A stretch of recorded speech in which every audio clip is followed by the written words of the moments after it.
Assalamualaikum warahmatullahi wabarakatuh dan salam sejahtera. Saya Syafiq Aziz bin Ahmad. Yang saya hormati Puan Farah Syairah binti Abdul Syukri. Kami daripada kumpulan Ipoh, dan tajuk tugasan kumpulan kami adalah kelemahan kepimpinan komunikasi terhadap anggota Polis Diraja Malaysia. Sebelum itu saya ingin menjelaskan topik-topik utama dalam tugasan kami.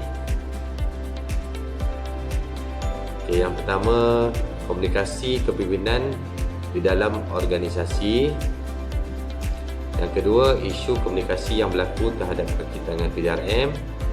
Yang ketiga, model komunikasi yang terpilih. Keempat, cadangan terhadap pengurusan komunikasi terhadap anggota PDRM. Dan kelima, ciri kepimpinan organisasi. Dan terakhir, isu komunikasi, cadangan dan tindakan.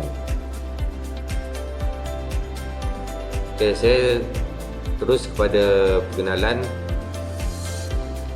Kepimpinan di dalam organisasi merupakan salah satu elemen yang penting di dalam pembentukan organisasi yang kondusif. Hartini Syahri 2015 menjelaskan bahawa komunikasi mempunyai peranannya yang tersendiri, iaitu sebagai penanda aras untuk menentukan kejayaan sesebuah organisasi. Pemimpin perlu memainkan peranan dengan menyampaikan dan memberikan arahan kepada kaki tangan, memberikan amanah, taklimat dan juga penjelasan operasi di dalam organisasi dan sebagainya. Selamat sejahtera, saya Tiwaka Batu Malai, nombor matrik 276232. Saya akan sambung pembentangan kumpulan kami dengan membentangkan tentang komunikasi kepimpinan di dalam organisasi. Komunikasi kepimpinan merupakan satu aspek penting di dalam sesebuah organisasi kerana ianya melibatkan kepada kuasa yang ada dalam kalangan pemimpin dan juga penerimaan pengikut terhadap pemimpin tersebut. Komunikasi kepemimpinan ataupun komunikasi kepimpinan ini merupakan satu faktor di dalam usaha seseorang pemimpin untuk mempengaruhi pekerja dan juga pengikut mereka yang lain supaya ianya akan memenuhi kepuasan dan juga keinginan pekerja dan juga pengikut. Keberkesanan kepemimpinan pada hari ini tidak dapat diujarkan lagi sama ada pemimpin tersebut mempunyai sikap yang buruk atau sikap yang baik terhadap pengikutnya. Namun, pada masa kini ianya diukur dengan melihat kepada keberkesanan pemimpin di dalam mempengaruhi pengikut dan juga pekerja, lebih-lebih lagi di dalam aktiviti di dalam sesebuah organisasi. Malahan, keberkesanan komunikasi kepemimpinan boleh ditingkatkan lagi melalui beberapa faktor yang dijadikan indikator utama untuk memastikan komunikasi tersebut adalah berkesan selain daripada membentuk ciri-ciri kepimpinan yang baik daripada seorang pemimpin. Dalam pada masa yang sama juga, ianya disokong oleh beberapa ciri-ciri spiritual yang akan menjadikan kepimpinan seseorang pemimpin itu berada di dalam tahap optimum. Sekian, terima kasih.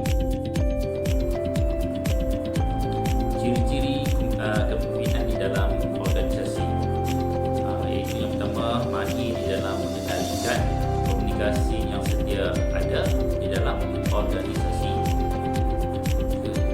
Yang kedua, mempunyai nilai dan juga empati yang tinggi kepada subordinat. Yang ketiga, mempunyai ilmu dan pengetahuan yang luas di dalam skop kepimpinan, khususnya terhadap penggunaan komunikasi di dalam organisasi.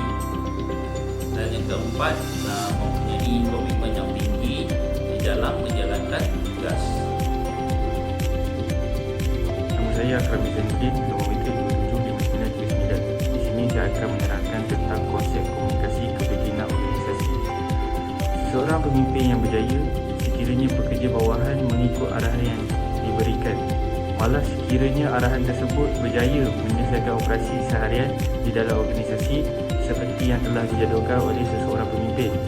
Manakala pemimpin pula merujuk kepada seseorang individu yang mempunyai kemahiran dan juga berwibawa untuk mendorong orang lain supaya patuh akan arahan dan juga menerima percakapan mereka di dalam apa juga keputusan yang dilakukan oleh mereka. Dan ianya didukung dengan beberapa konsep yang berkaitan dengan kepimpinan di dalam organisasi. Dan antara proses yang terlibat di dalam topik ini menurut BASE 1990 adalah yang pertama adalah konsep kepimpinan organisasi, dan di bawahnya terletak adanya personaliti yang berkesan. Di bawah personaliti yang berkesan terbahagi kepada 4, iaitu proses pembentukan kumpulan yang berkesan, kemampuan untuk bekerjasama, saling mempengaruhi, interaksi yang berkesan.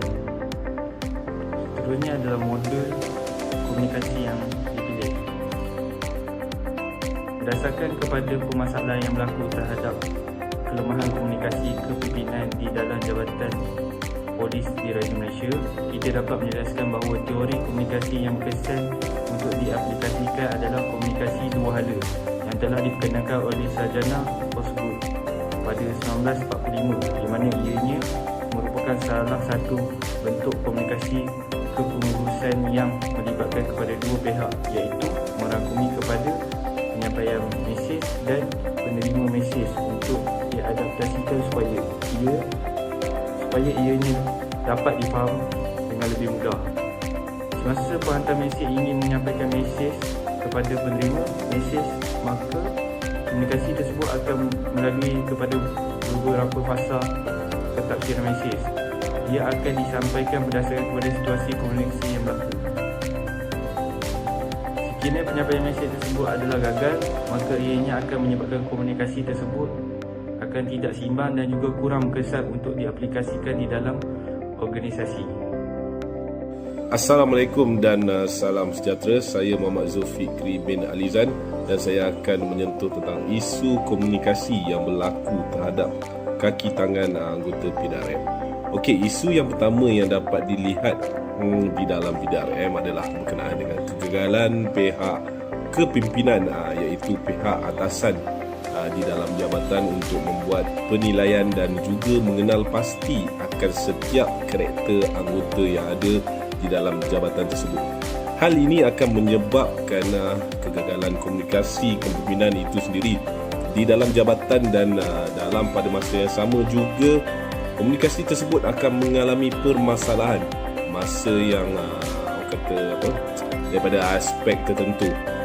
Sadezo 2002 menyatakan bahawa pengurusan komunikasi akan dapat membentuk kepada isu kegagalan untuk membuat penilaian terhadap karakter subordinat di dalam organisasi oleh kerana seseorang pemimpin gagal dan juga tidak mahir di dalam mengendalikan isu karakter yang berbeza, seperti contoh karakter anggota yang bersifat sensitif, introvert dan juga extrovert. Dengan adanya karakteristik yang berbeza dalam kalangan anggota hasil PDRM, ianya akan menimbulkan permasalahan di dalam membentuk ataupun penyampaian komunikasi yang berkesan antara pihak kepimpinan dan juga anggota bawahan mereka yang kelak.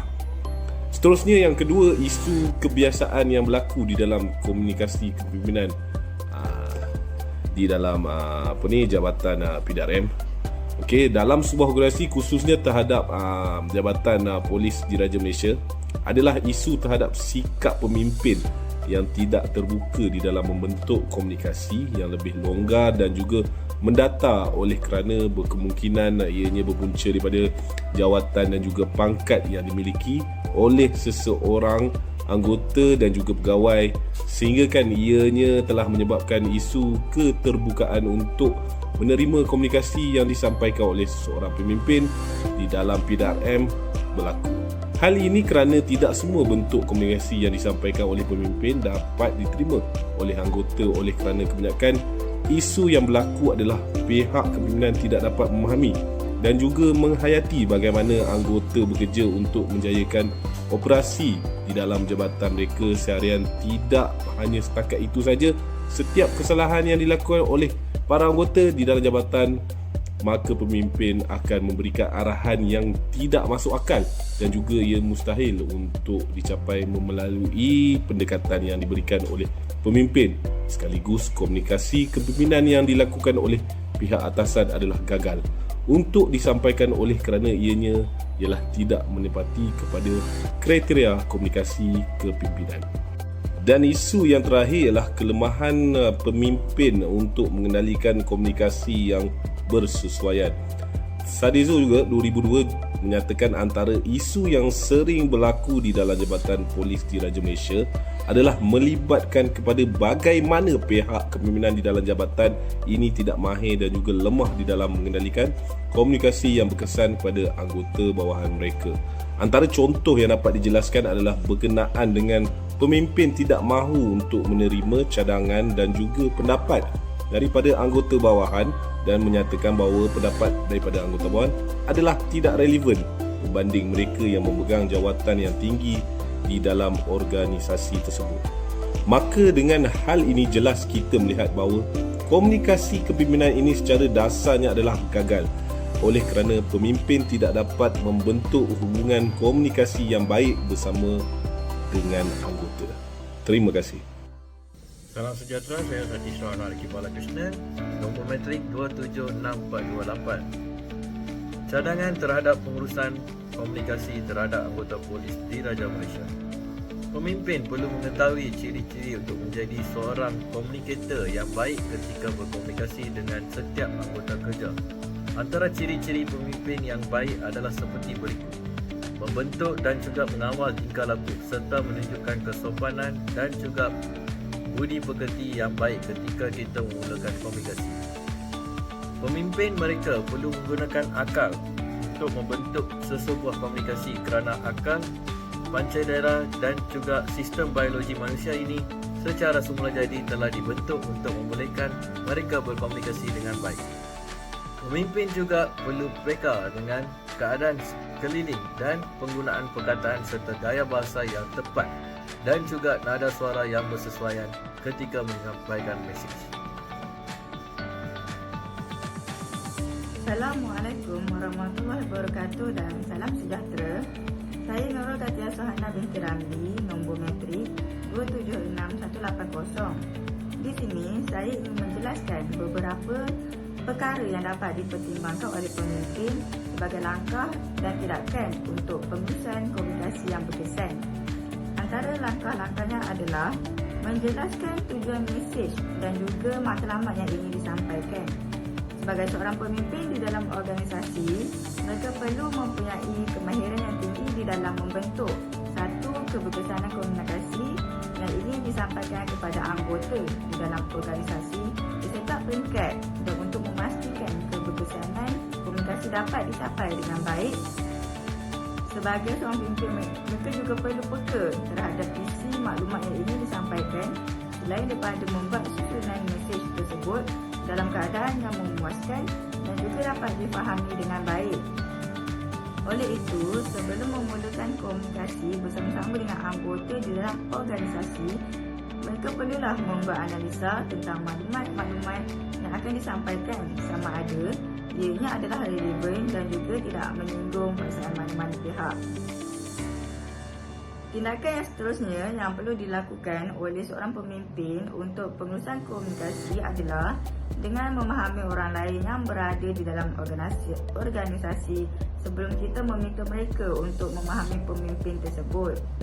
Oleh itu, sekiranya seseorang pemimpin tersebut ingin mempengaruhi orang lain untuk mengikut kehendak mereka, pertamanya mereka perlulah mengambil peluang dalam memahami dengan sebaik mungkin akan semua anggota kerja di dalam organisasi, seperti contoh memahami karakter yang ditunjukkan oleh pekerja di dalam komunikasi selain daripada menilai apakah komunikasi yang sesuai digunakan bersama-sama dengan pekerja tersebut. Akhir sekali adalah mengenal pasti taraf pendengar di dalam organisasi. Seperti yang dinyatakan oleh Yusuf Osman 2003, Tindakan yang boleh diambil oleh pemimpin untuk memastikan keberkesanan komunikasi di dalam organisasi adalah dengan mempertimbangkan taraf pendengar di dalam setiap peringkat di dalam organisasi. Seperti contoh, dengan menilai karakter pekerja, melihat kepada latar pendidikan pekerja dan juga status pekerjaan mereka di dalam organisasi. Oleh itu, sangat penting perkara-perkara ini untuk dipraktikkan oleh pemimpin dalam organisasi supaya mereka boleh berinteraksi dengan pekerja dengan lebih baik pada masa akan datang. Sekaligus ianya akan dapat memberikan keberkesanan di dalam organisasi selain daripada untuk mencapai matlamat di dalam organisasi tersebut.